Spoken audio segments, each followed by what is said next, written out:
In this episode, you'll learn to use threat intelligence to enrich alert data.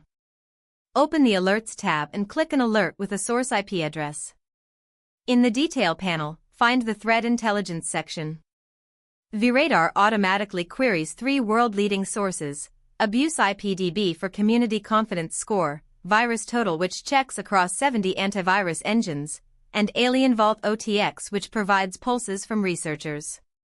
The composite result helps you decide quickly: clean if the IP is safe, suspicious if it warrants review, malicious if certainly hostile. Each source shows its own details: report count, latest report date, associated tags. Results are cached 24 hours in Redis to avoid rate limits. Threat intelligence helps you decide whether to block based on real data, not guesses.